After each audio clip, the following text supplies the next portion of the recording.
Hello everyone, thank you for checking out today's video. Welcome to my channel, Jersey Shore Pondscapes Videos. My name is Chris. Today we are doing a video all about my favorite varieties of koi. I recently did a video about why koi are so expensive, and today we're going to talk about some of my favorite varieties, and I think it'll help you to understand why. Another reason why they are as expensive as they are. So yeah, we're going to dive into this today. If you're new here to the channel, please take some time, take a look around. I have a ton of videos here for you guys on all kinds of topics, from building your pond, designing your pond, to water plants, fish, pond filtration, waterfalls, all kinds of stuff, just about everything you can think of. So use the playlists, find what you're looking for, and hopefully you can find some videos that'll help you out. So today, like I said, we're going to talk about some of my favorite varieties of koi. Now, koi come in a ton of different colors and sizes and varieties, right? We have ghost koi, we have butterfly koi, and just koi that are domestic, imported, Japanese koi, Israeli koi. There's a ton of different things out there for us to look at. Now, where to begin? The last video that I had done, we talked about why koi are so expensive, and I came up with all kinds of reasons as to, cost of the fish and shipping and the stores that have to provide systems, filtration systems and maintenance and employees and insurance and all that stuff that they have to pay in order to, be a store and sell you these things. But an underlining factor to all that stuff is just the fact that koi are beautiful, right? They're called living art. They grow quite large, right? They get really big. They can be really beautiful. There's koi shows all over the world with judges that judge these koi, very much like a dog show, right? Different breeds, judges, judge all the different qualities of the different fish, and choose overall champions, and there's a whole thing that's huge with koi. But for most of us, for the majority of us, right, koi are simply some beautiful fish that we want to put into our garden ponds and enjoy. So for that reason, there are a huge variety of koi and price ranges even. And as koi get bigger and bigger and bigger and bigger, they get more and more and more and more expensive. Number one, for the time that it takes to grow the fish, right? If you are producing a product, right, you want to produce that product as quickly and as efficiently as you can to get it out and sell, right? Like, I'm just saying, like pencils, okay? You're building pencils, and you're selling pencils. Well, you want to be able to make pencils really fast and sell them. With koi, right, if you want to sell a big koi, it takes a long time to grow it. Thus, your investment into that fish, the care, the maintenance, the feeding, and everything for several years into that fish is a lot higher, right, than producing a pencil and selling it, producing a pencil today and selling it tomorrow, right? So there's all that. But it's just the fact that, the bigger these fish get, the more expensive they become. Not only because it takes so long to grow them, but also because of their color patterns. Younger koi can change those color patterns quite drastically. And what you end up, if you buy a fish, 5-6 inches, what you end up when that fish is 18-20 inches might be very different. Now, if you are buying a red and black fish chances are he's not going to turn yellow, right? But those patterns of red or black may change dramatically on a fish until it's matured. So for the first several years. So a fish that's half red, half black may end up being 3/4 black and 1/4 red, or vice versa as he gets bigger. So things vary. Now, getting back to today's video, I want to explain to you some of the most popular and some of my favorite varieties of koi, and what to look for in them. So right off the bat, I want to get started with what's called a Showa. The Showa is probably my favorite koi, or yeah, definitely, I'll say it's my favorite.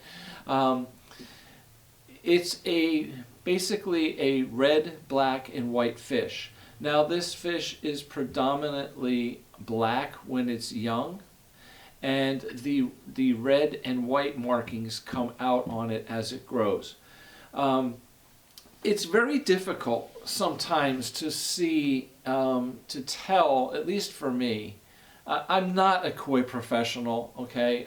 I've been in this business for 30 years. I know a lot about it, but I am not a koi breeder. I am not a judge. I am not a professional at koi, right? I'm a pond builder, okay? That's what I spend most of my time working on and being the best at, okay? But I do know a lot about koi, but some of these fish, you can take a red, black, and white fish, and it can be a Showa or it could be a Sanke, all right? Now the difference is a Showa is a black fish with red and white markings, and a Sanke is a white fish with red and black markings. They can look very similar. How do you tell which is the white fish with the red and black markings and which is the black fish with the red and white markings? To me, that's very difficult. It just depends on how the colors come out from each other, and what they are when they're young, when they're little babies, because that's their original color, and then the other colors come out from it.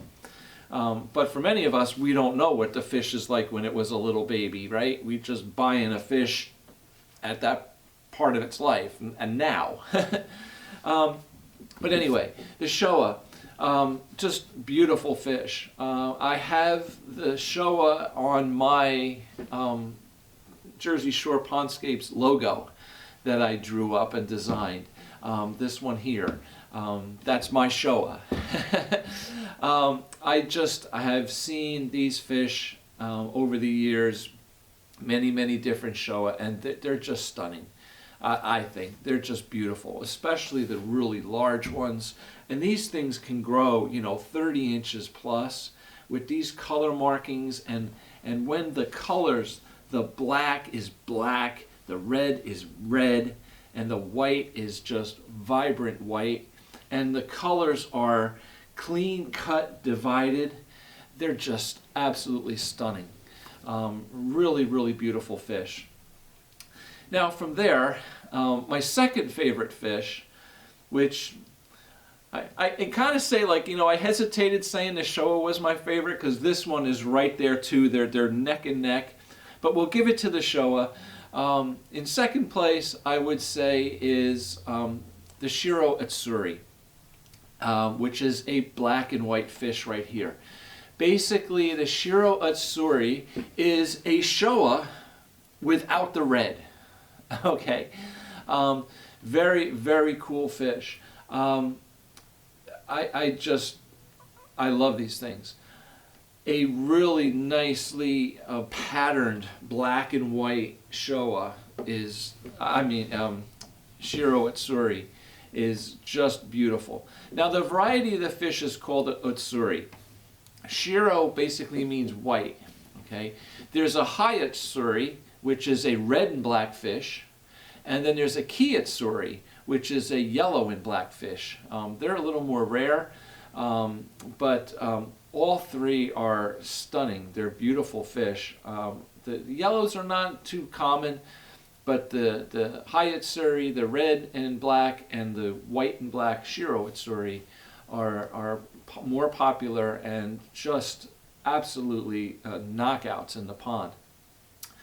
Now there's a couple videos on YouTube online of some breeders in Japan that specialize in these Shiro Utsuris, and those videos they blow my mind. Just to see a pond, a big holding tank pond that's, I don't know what they are, maybe 8 foot by 12 foot, something like that, and there's 30, 40 Shiro Utsuris in there, anywhere from a foot to 2 foot in length. All the same black and white fish swimming around. It just blows my mind. It's just stunning. It's absolutely incredible looking.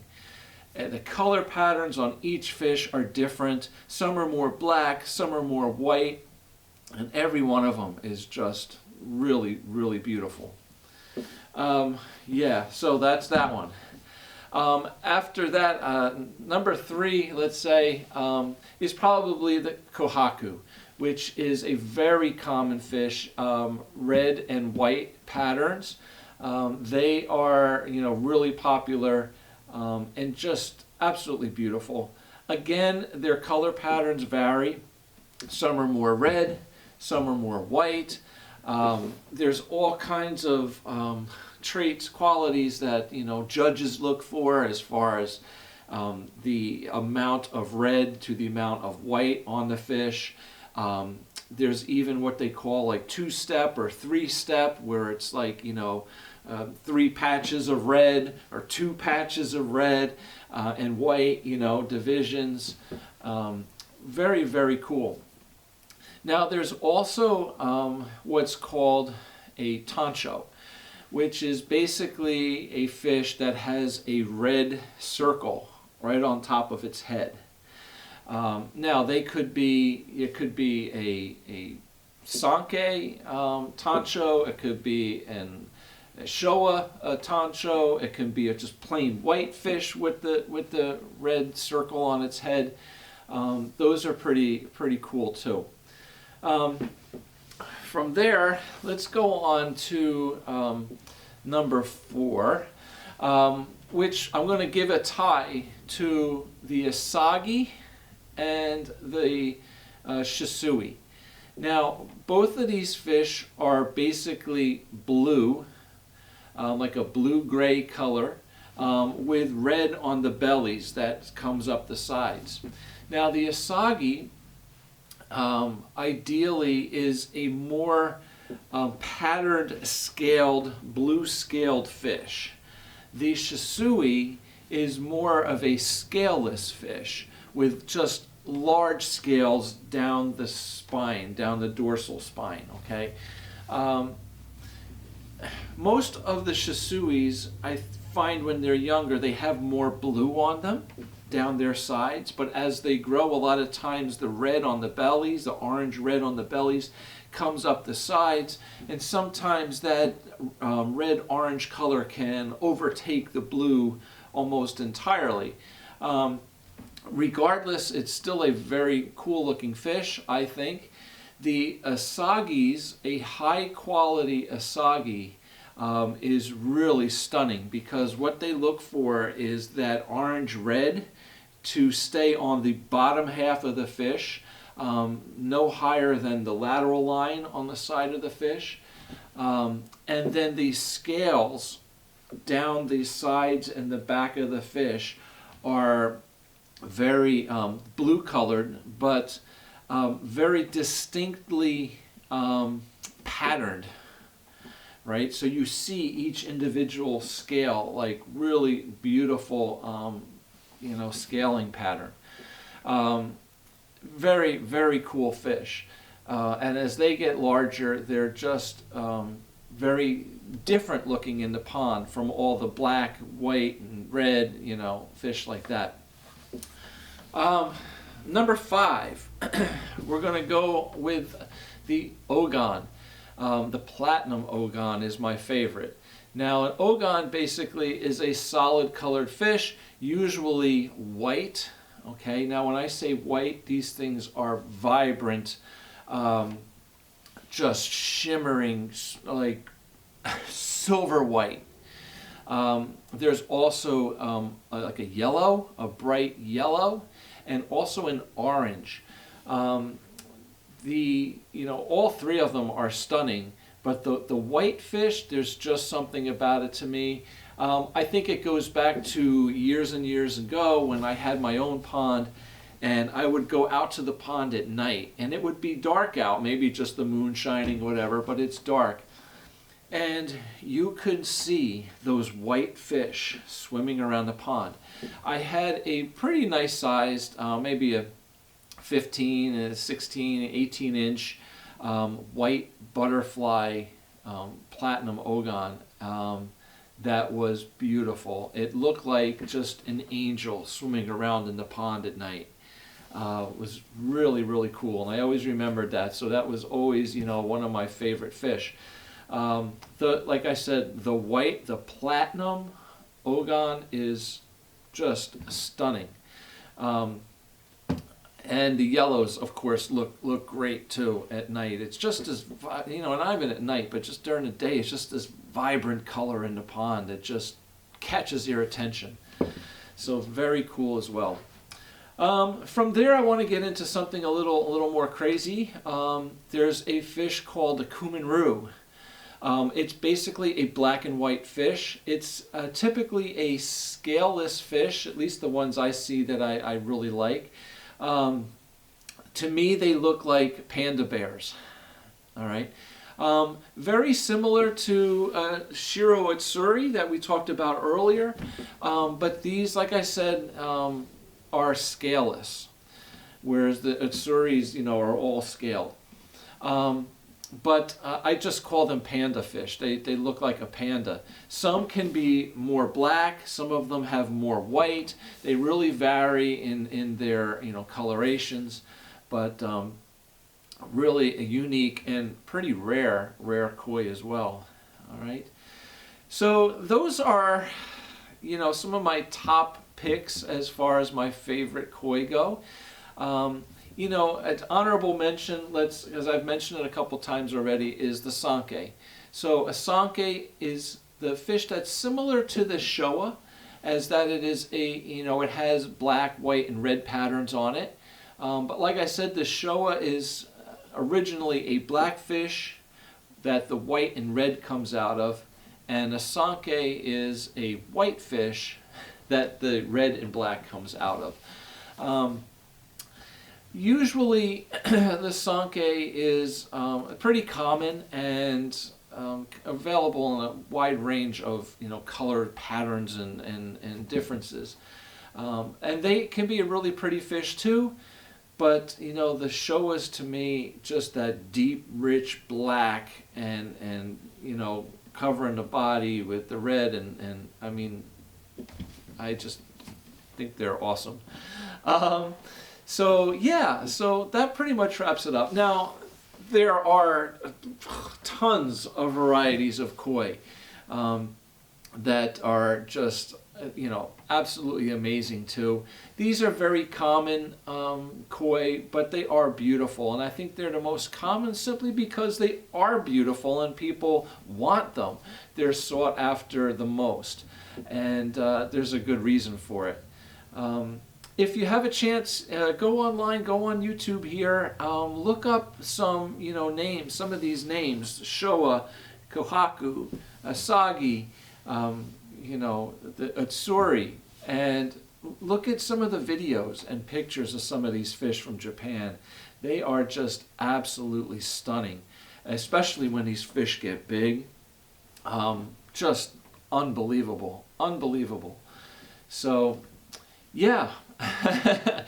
All right, so thank you very much for watching. We're going to wrap it up here. I just wanted to give you some ideas of what koi can be like.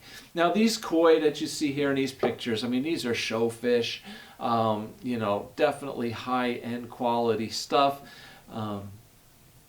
You know, what you may find at your local pond store, you know, might not be quite as beautiful as these, but you know, what's important is that in your eyes, your fish, you know, are beautiful. So if you, you know, see something you really like, absolutely, you know, buy that fish and enjoy that fish. Put it in your pond and admire it every day. And that's the most important thing. So thank you very much for watching. Please, you know, hit the like button, subscribe to the channel, and hopefully we'll see you here again in another video sometime real soon. Thank you very much. Take care. Bye.